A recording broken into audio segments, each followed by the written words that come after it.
Chapter 11: After-Death Choices and the Mechanics of Transition. There are unlimited varieties of experience open to you after death, all possible, but some less probable than others, according to your development.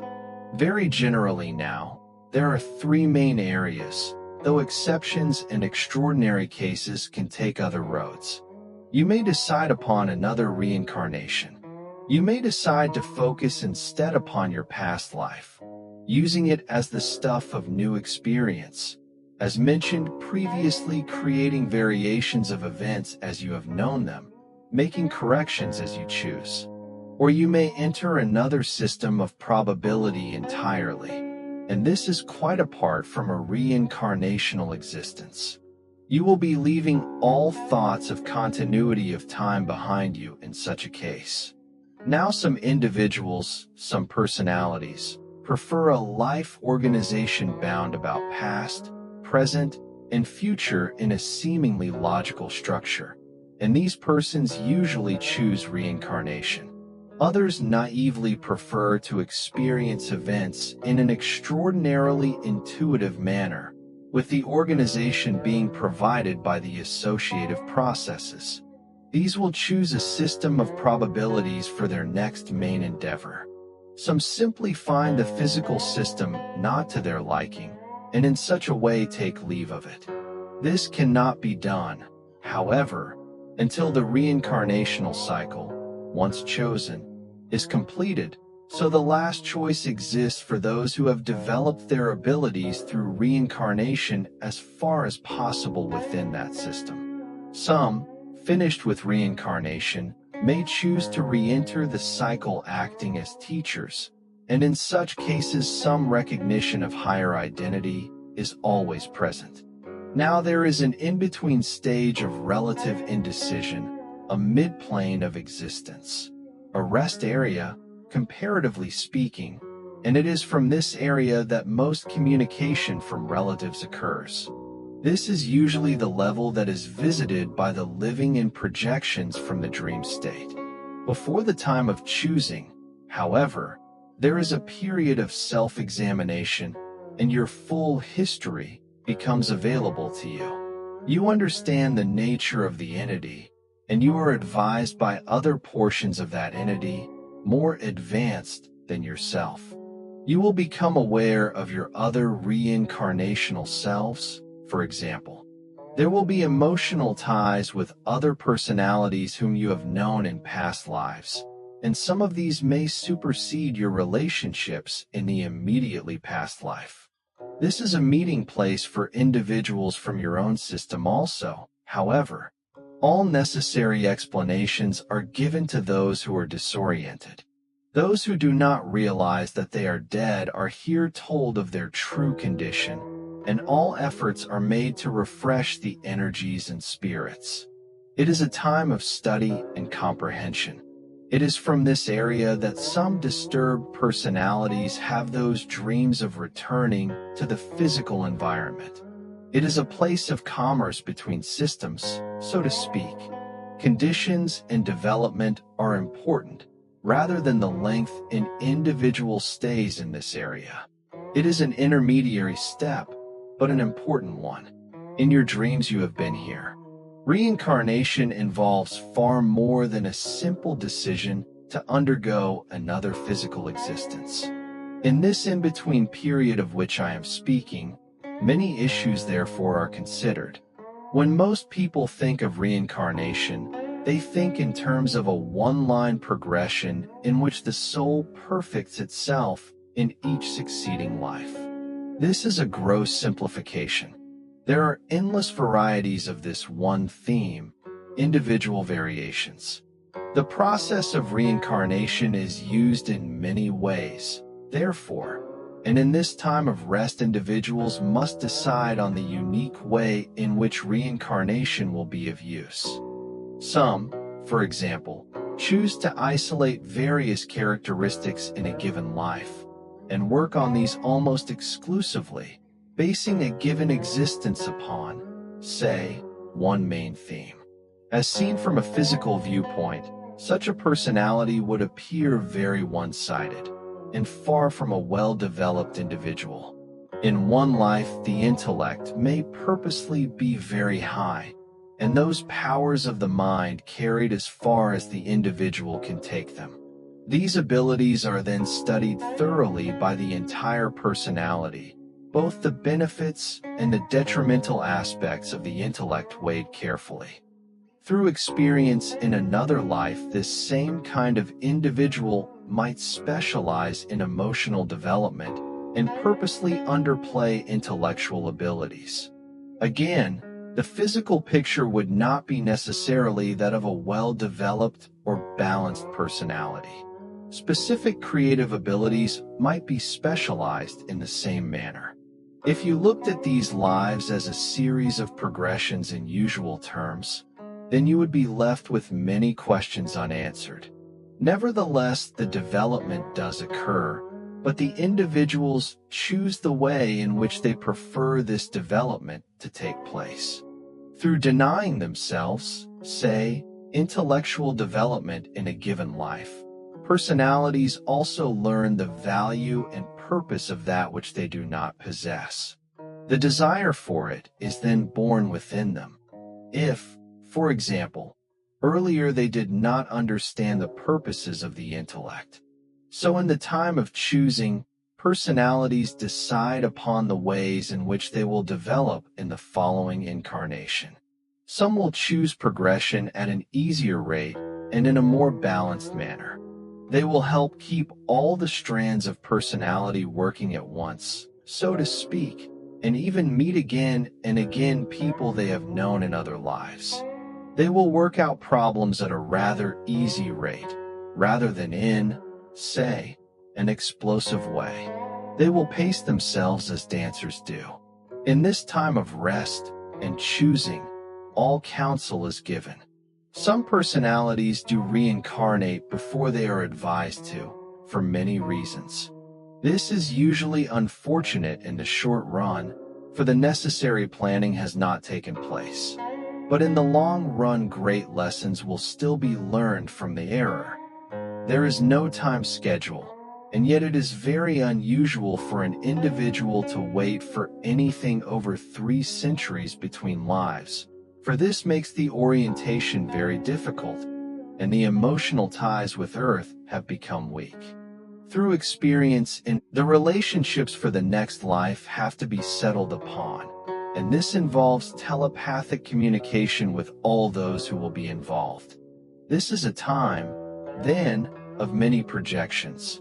There are those who are simply loners, who reincarnate without any great feeling for Earth's historical periods. There are others who like to return when their contemporaries from some particular past historical time return again, and therefore there are group patterns that involve reincarnational cycles in which many, but not all, are involved. There are personal cycles, of course, in which families may reincarnate, taking different relationships to each other, and you have been involved in several of these. There are different depths to be probed in reincarnational existences. Some choose to go all the way. These personalities specialize in physical existence, and their knowledge of this system is most comprehensive. For these, there is a movement through each of your racial types, a requirement that is not laid upon most. There is intensive preoccupation with historical periods. Many of these personalities live comparatively short lives, but very intense ones, and they experience more lives than most other individuals. They return, in other words, in as many historical times as possible, finally helping to shape the world as you know it. In one way or another, you are all travelers before you begin even your first reincarnational cycle. To make it as simple as I can, I will say that you do not have the same backgrounds, necessarily, when you enter the physical system of reality. As mentioned earlier, earthly existence is a training period, and yet as far as possible, I would like you to forget your ordinary ideas of progression. Ideas of good, better, best can lead you astray, for example. You are learning to be as completely as possible. In one way, you are learning to create yourselves. In so doing, during the reincarnational cycle, you are focusing your main abilities in physical life, developing human qualities and characteristics, opening new dimensions of activity. This does not mean that good does not exist, or that in your terms you do not progress, but your concepts of good and progression are extremely distorted. Now, many personalities have extraordinary talents along specific lines, and these may show up again and again in succeeding existences. They may be tempered, used in various combinations, and yet overall still remain a personality's strongest mark of individuality and uniqueness. While most people adopt different trades, occupations, and interests, for example, throughout the reincarnational cycle, with some there will be a very noticeable line of continuity. It may be broken occasionally, but it is always there. They may be priests or teachers, for example, almost exclusively. There will be some more material in this book dwelling specifically upon reincarnation, but here I want to point out that in this time of choosing between lives, many more issues are at stake than a simple matter of proposed rebirth. On occasion, some personalities may be given an exception to the general rule and take a sabbatical from reincarnations, a side trip, so to speak, to another layer of reality, and then return. Such cases are not common. However, such matters are also decided at this time. Those who choose to leave this system, whose reincarnational cycles are finished, have many more decisions to make. Entering the field of probabilities can be compared to entering the reincarnational cycle. There will be a sustained focus of awareness and existence in an entirely different sort of reality. Powers latent but barely glimpsed within the multidimensional personality are drawn upon and used when such a choice is made. The psychological experience varies considerably from that you know, and yet there are hints of it within your own psyche. Here the personality must learn to group events in an entirely different way, and completely without any reliance upon the time structure as you know it. In this one, as in no other reality, intellectual and intuitive abilities finally work so well together that there is little distinction between them. The self that decides upon reincarnational existence is the same self who chooses experience within the probable system. The structure of personality, however, within the system is quite different. The personality structures with which you are familiar are but one variety of the many forms of awareness available to you. The probable system, therefore, is as complicated as the reincarnational one. Now I have told you that all action is simultaneous. Therefore, on the one hand, you exist in both systems at once. However, to explain to you that decisions are involved, and to separate these events, I must simplify them to some degree. Put it this way, a portion of the whole self focuses in reincarnational cycles and handles developments there. Another portion focuses in probabilities and handles developments there. There is also a probable system, of course, in which no reincarnational cycles exist, and a cycle of reincarnations in which no probabilities exist. The openness and flexibility of the personality is highly important. Doorways to existences can be opened, and the personality can refuse to see them. On the other hand, all probable existence is open, and consciousness can make a door where there was none in those terms. There are guides and teachers in this time of choosing and decision, to point out alternatives and to explain the nature of existence. All personalities are not at the same level of development. There are therefore advanced teachers and teachers at lower levels. But this is not a time of confusion, but of great illumination and unbelievable challenge. There will be later material in this book on the God concept that will help you understand some things that remain unsaid in this chapter. Now, for those who choose to recombine, mix, or match events from the immediately past life to try it over in new ways, for example, lessons must also be given. In many of these cases, there is a severe problem and a certain rigidity coupled with the perfectionist characteristics mentioned earlier. The Earth years will be experienced again, but not necessarily in continuity.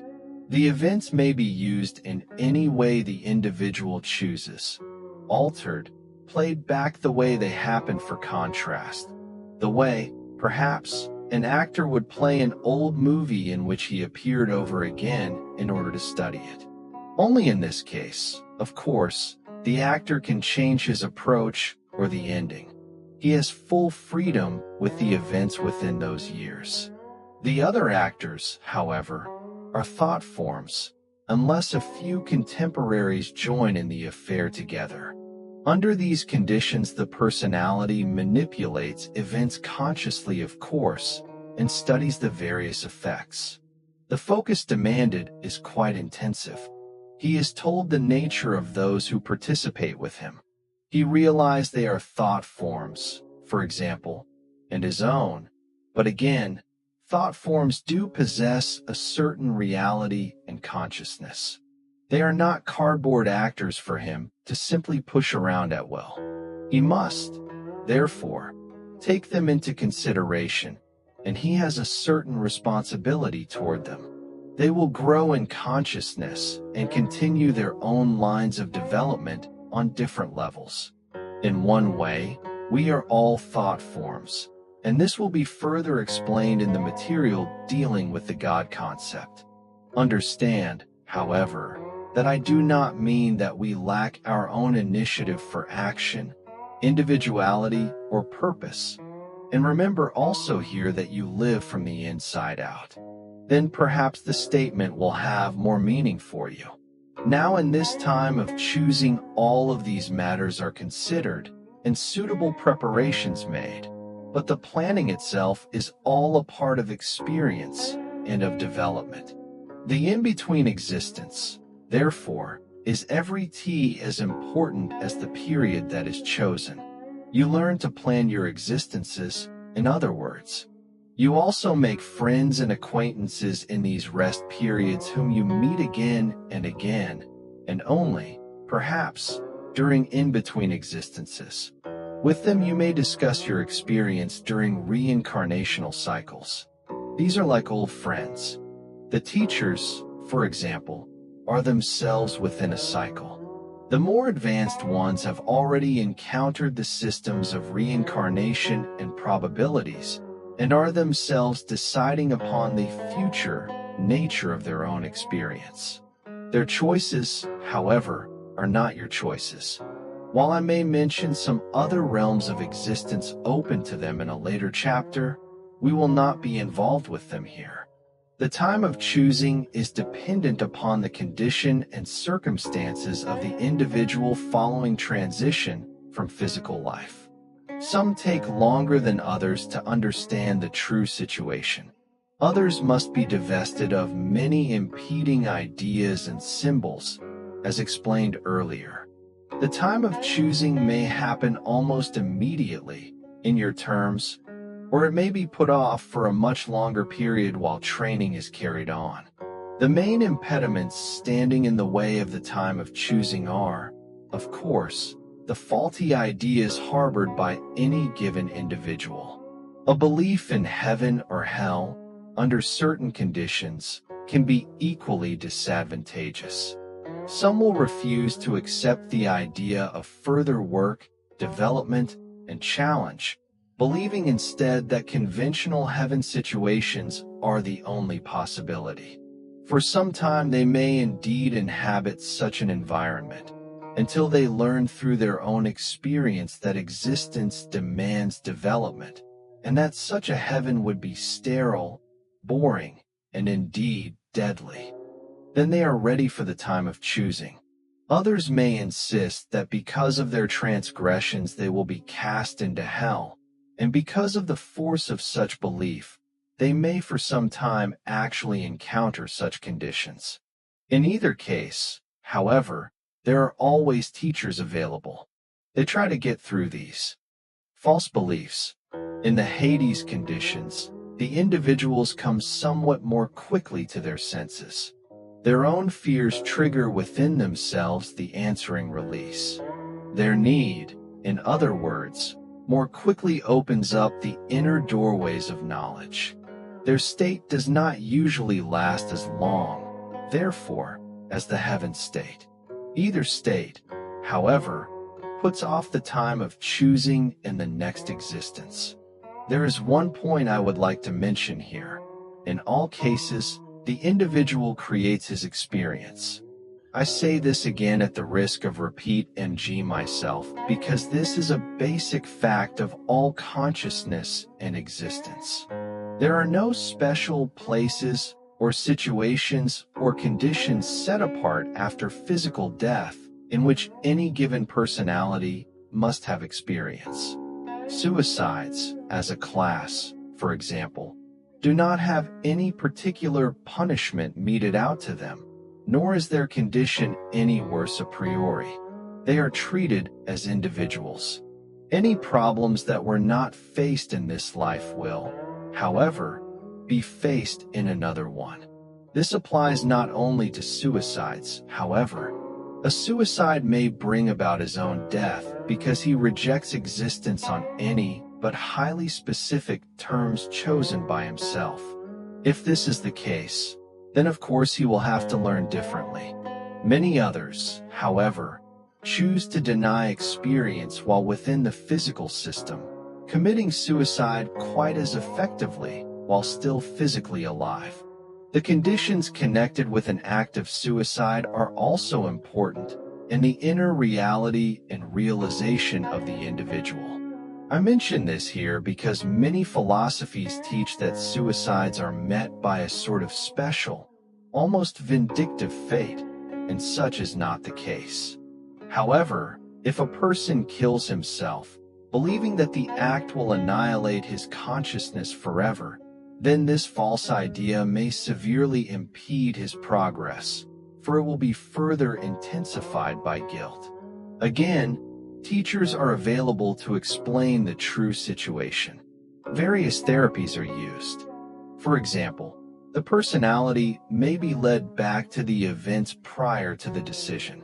Then the personality is allowed to change the decision. An amnesia effect is induced, so that the suicide itself is forgotten. Only later is the individual informed of the act, when he is better able to face it and understand it. Obviously, however, these conditions are also impediments to the time of choosing. It goes without saying that an obsession with earthly concerns also acts in the same manner. In such instances, often the personality will insist upon focusing his perceptive abilities and energies toward physical existence. This is a psychic refusal to accept the fact of death. The individual knows quite well that he is dead in your terms, but he refuses to complete the psychic separation. There are instances, of course, where the individuals concerned do not realize the fact of death. It is not a matter of refusing to accept it, but a lack of perception. In this state, such an individual will also be obsessed with earthly concerns and wander perhaps bewildered throughout his own home or surroundings. The time of choosing will, of course, necessarily be postponed. The mechanics of transition, therefore, are highly variable, as the mechanics of physical life are highly variable. Many of the impediments that I have mentioned impede progress not only after death, but during your own physical existence. This should certainly be taken into consideration. An overly strong identification with the sexual characteristics can also hold back progress. If an individual considers identity strongly in terms of male or female identity, then such a person may refuse to accept the fact of the sexual changes that occur in reincarnational existences. This kind of sexual identification, however, also impedes personality development during physical life. While, generally speaking, the issues just mentioned operate as impediments, there are always exceptions. A belief in heaven that is not an obsessional belief can be used as a useful framework, as a basis of operation in which an individual will often accept easily the new explanations that will be offered. Even a belief in a time of judgment is a useful framework in many instances, for while there is no punishment meted out in your terms, the individual is then prepared for some kind of spiritual examination and evaluation. Those who understand thoroughly that reality is self-created will have least difficulty. Those who have learned to understand and operate in the mechanics of the dream state will have great advantage. A belief in demons is highly disadvantageous after death, as it is during physical existence. A systematized theology of opposites is also detrimental. If you believe, for example, that all good must be balanced by evil, then you bind yourself into a system of reality that is highly limiting, and that contains within it the seeds of great torment. In such a system, even good becomes suspect, because an equal evil is seen to follow it.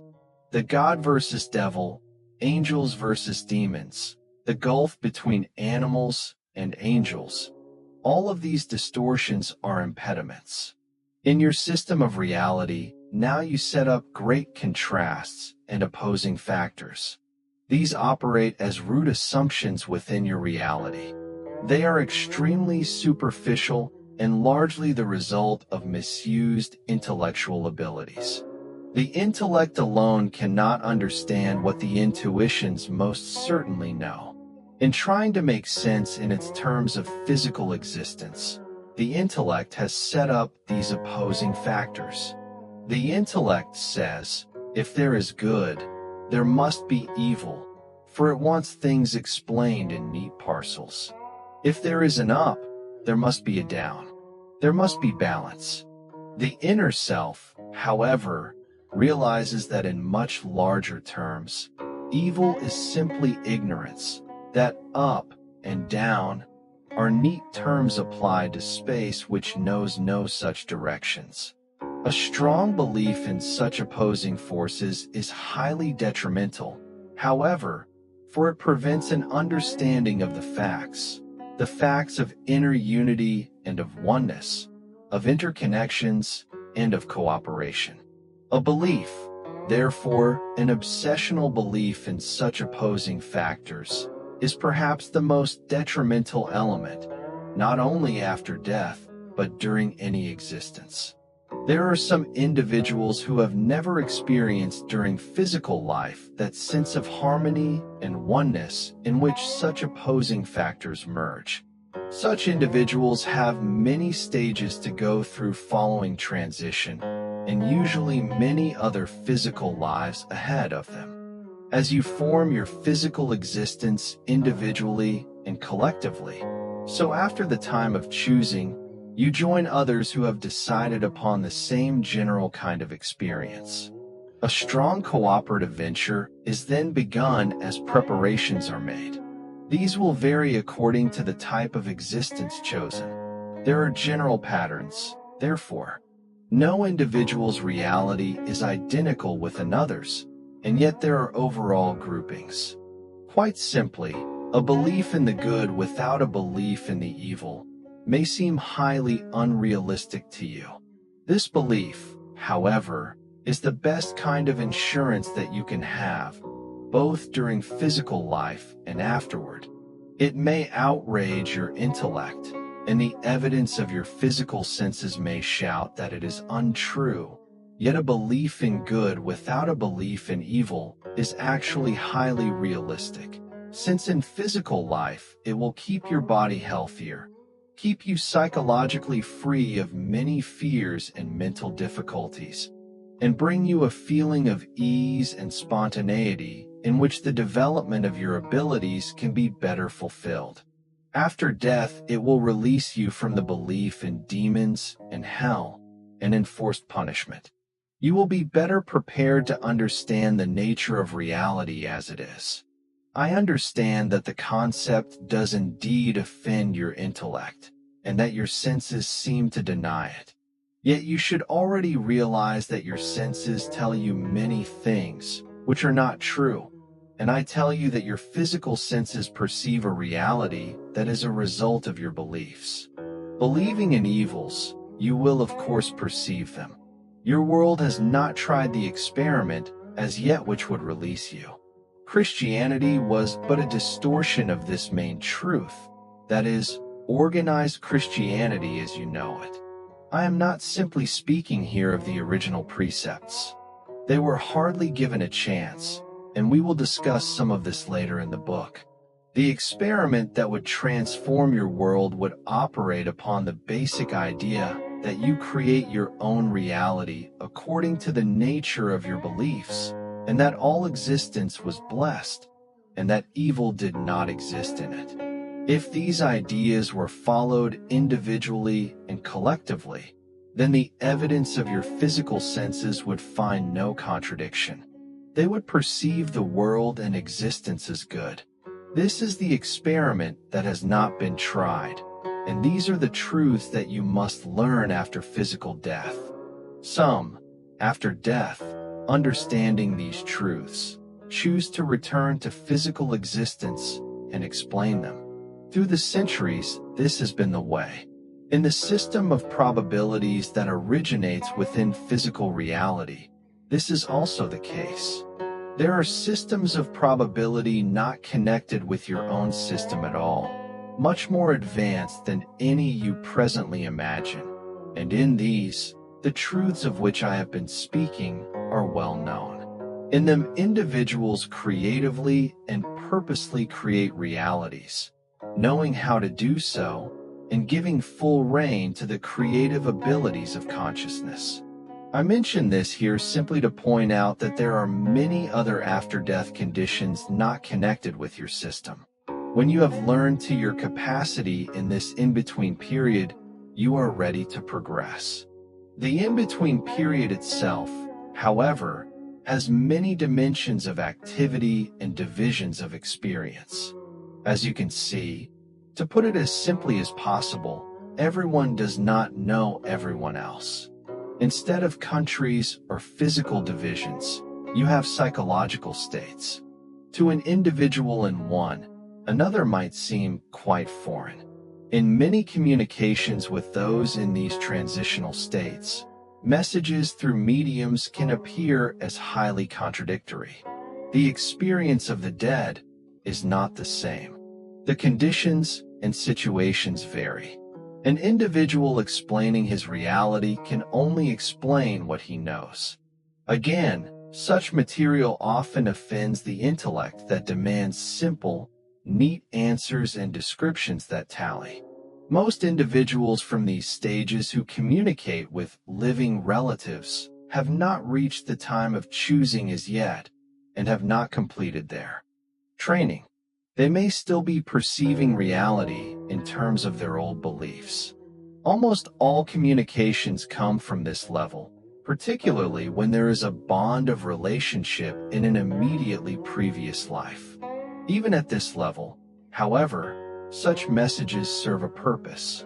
The communicators can inform living relatives that existence continues, and they can do it in terms that the living can understand. They can relate to the living, since often their beliefs are still the same. In fortunate circumstances, they can communicate their knowledge as they learn. Gradually, however, their own interests change. They take up relationships in their new existence.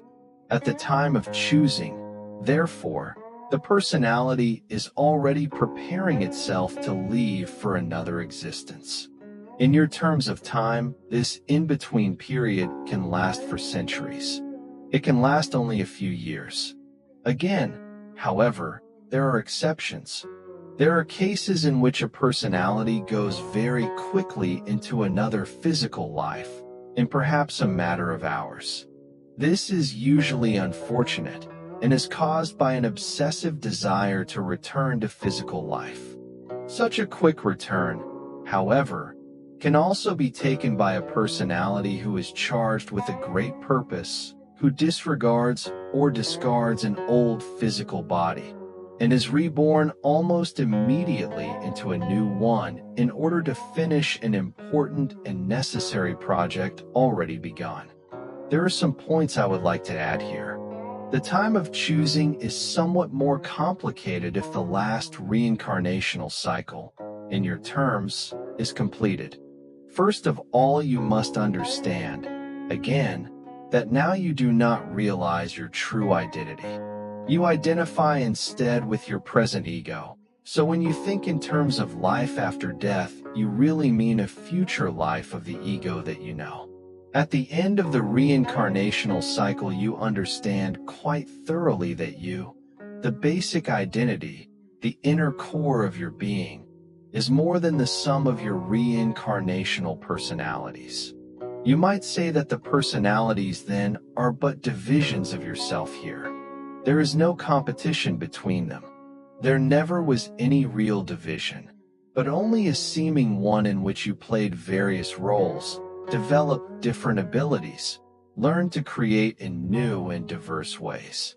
These reincarnational personalities continue to develop, but they also understand that their main identity is also yours. When the cycle is finished, therefore, you have complete knowledge of your past lives. The information, experience, and abilities are at your fingertips. This merely means that you understand your multidimensional reality in practical terms. I have used the word multidimensional often, and you see I mean it quite literally, for your reality exists not only in terms of reincarnational existences, but also in the probable realities mentioned earlier. When the time of choosing comes, therefore, the choices available are far more diverse than those offered or possible to personalities who must still reincarnate. There is always the opportunity to teach if you have the inclination and the capabilities, but multidimensional teaching is far different than teaching as you know it now, and it demands rigorous training. Such a teacher must be able to instruct various portions of one entity, in your terms, at the same time. Say, for example, a particular entity has reincarnations in the 14th century, in 3 BC, in the year AD 260, and in the time of Atlantis. A teacher would simultaneously be in contact with these various personalities, communicating with them in terms that they could understand. Such communication demands a complete knowledge of the root assumptions of such eras, and of the general philosophical and scientific climate of thought at the time. The entity might well be exploring several probable systems too, and these personalities would also have to be reached and contacted. The amount of knowledge and training necessary makes such a teaching communicator career extremely demanding, but it is one of the courses available.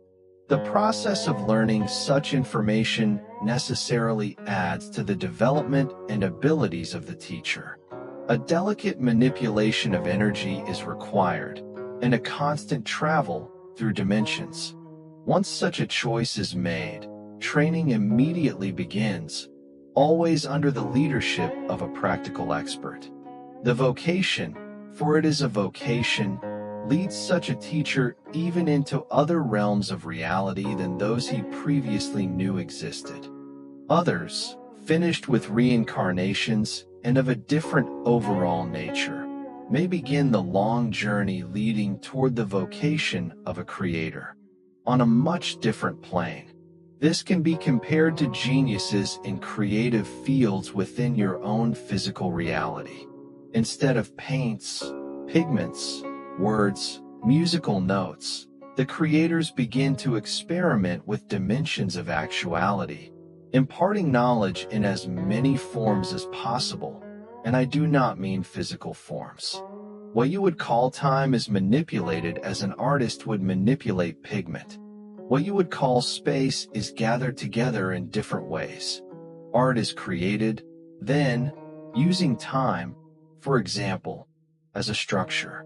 In your terms, time and space might be mixed.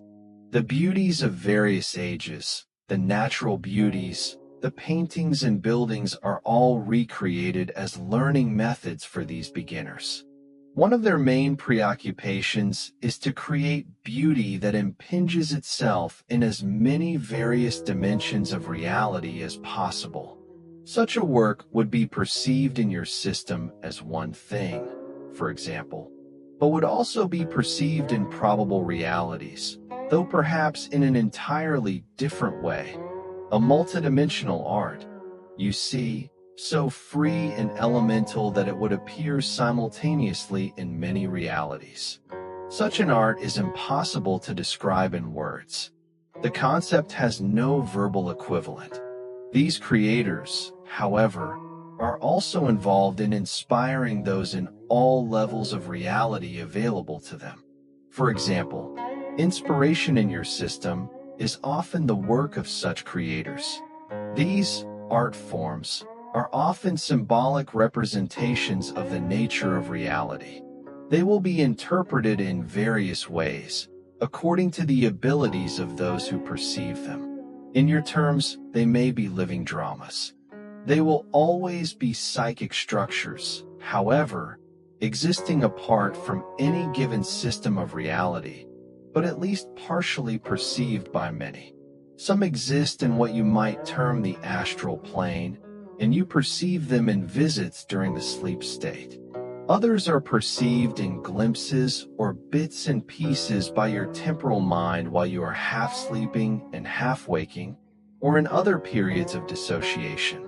There are various kinds of multidimensional art, and therefore many levels in which the creators work. The whole Christ story was such a creation. There are also those who choose to be healers, and of course this involves far more than healing as you are familiar with it. These healers must be able to work with all levels of the entity's experience, directly helping those personalities that are a part of it. Again, this involves a manipulation through reincarnational patterns, and here again, great diversification. A healer begins with reincarnational selves with various difficulties. The healing involved is always psychic and spiritual, and these healers are available to help each personality in your system as you know it, in your present time and in other systems. In a larger context, and with greater training, advanced healers deal with the spiritual maladies of vast numbers of personalities. There are those who combine the qualities of teacher, creator, and healer. Others choose lines of development that are particularly suited to their own characteristics. I do not want to discuss the purpose of consciousness's continuous existence or development in this chapter, however. I simply want to make it clear that vast possibilities of progress are possible, and to stress the fact that each personality has full freedom. The developments of consciousness that take place are natural attributes, natural stages. There is no coercion applied. All of the further developments are inherent in the personality that you know, even as the adult is inherent in the child. Now, these descriptions of after-death events may sound very complicated, particularly if you have been used to a simple tale of heaven or eternal rest. Unfortunately, the words fail to describe many of the basics that I would have you understand. You have within yourself, however, the ability to release your intuitions and to receive inner knowledge. As you read this book, the words are meant to release your own intuitional abilities. When you are reading it, your own dreams will give you added information, and will be in your mind upon awakening if you are alert for them. There is no such simple end to the life that you know, such as the story of heaven. There is the freedom to understand your own reality, to develop your abilities further, and to feel more deeply the nature of your own existence as a part of all that is. Perception is creation. Thanks for bringing these images to life. Like and follow to explore together.